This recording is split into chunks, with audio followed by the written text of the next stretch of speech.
Assalamualaikum 3 class. I hope you will be fine. Now open your science book page number 68. आज हमने जो chapter start करना है वो है इलेक्ट्रिसिटी. इलेक्ट्रिसिटी होती है बिजली.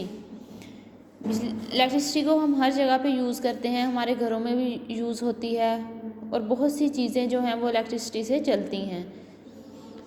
तो इस चैप्टर में हम इलेक्ट्रिसिटी के बारे में पढ़ेंगे.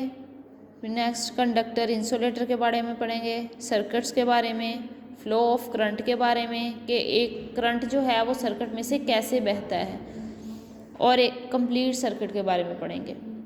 सबसे पहले हम इलेक्ट्रिसिटी के बारे में पढ़ेंगे इस चैप्टर में. चलिए देखते हैं, इसकी रीडिंग करते हैं. Electricity that moves along a wire is called an electric current. मतलब जो बिजली एक तार में से गुजरती है उसको इलेक्ट्रिक करंट बोलते हैं. An electric current can flow only through certain material. और जो इलेक्ट्रिक करंट होता है वो सर्टन यानी कि कुछ मटेरियल में से गुजरता है, सिर्फ कुछ मटेरियल्स में से गुजरता है और कुछ में से नहीं गुजरता.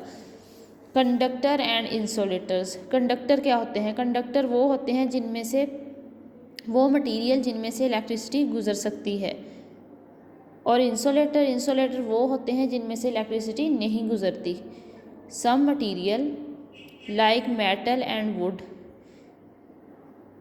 कुछ मटीरियल जैसा कि मेटल और पानी let electric current flow through them easily.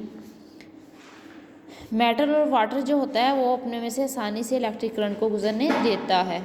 They are called conductors. तो ये कंडक्टर कहलाते हैं. अदर मटीरियल, दूसरा material like rubber and wood. Rubber और लकड़ी do not let electric current through them. जो रबर और वुड होती है वो अपने में से इलेक्ट्रिक करंट को गुजरने नहीं देती, इसलिए उसको हम इंसुलेटर्स कहते हैं. They are called insulators. वो चीज़ें जिनमें से करंट गुजर सकता है वो कंडक्टर्स कहलाते हैं, और वो जिनमें से करंट नहीं गुजरता वो इंसुलेटर्स कहलाते हैं. ये नीचे उन्होंने वायर दिखाई हुई है. वायर के अंदर वाली जो मेटल्स की होती हैं छोटी छोटी वायर्स वो कंडक्टर्स होती हैं, उनमें से इलेक्ट्रिसिटी गुजर सकती है. और बाहर जो होती है रबर की वो होता है इंसुलेटर, उसमें से इलेक्ट्रिसिटी नहीं गुजर सकती. ये बाहर उन्होंने इसलिए लगाए होते हैं ताकि उस जो करंट है वो बाहर ना हो. अगर हम उस तार को छू भी लें तो उसमें से इलेक्ट्रिसिटी ना गुजरती हो. नेक्स्ट है circuits. The path along which electric current flow. एक रास्ता जिसमें से इलेक्ट्रिक करंट गुजरता हो. A simple circuit can be found in things we use such as torch, some toys. जो एक सिंपल सर्किट होता है यानी कि सादा सर्किट होता है वो आमतौर पर जो टॉर्च वगैरह होती हैं और बच्चों के जो टॉयज़ वगैरह होते हैं उनमें पाया जाता है, उसको सिंपल सर्किट कहते हैं. इधर साइड पे है डू यू रिमेंबर.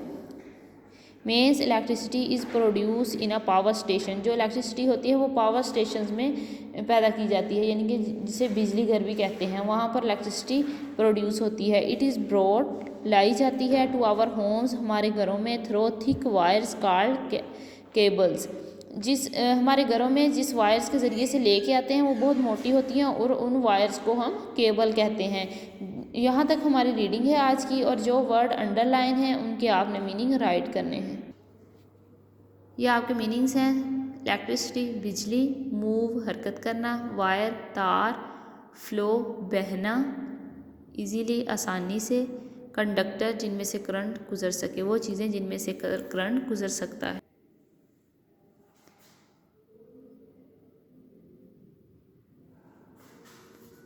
नेक्स्ट है वुड लकड़ी. इंसुलेटर जिनमें से करंट ना गुजरे. पाथ रास्ता. सिंपल सादा. थिंग्स चीज़ें. प्रोड्यूस पैदा करना. ब्रॉड लाना. थिक मोटी.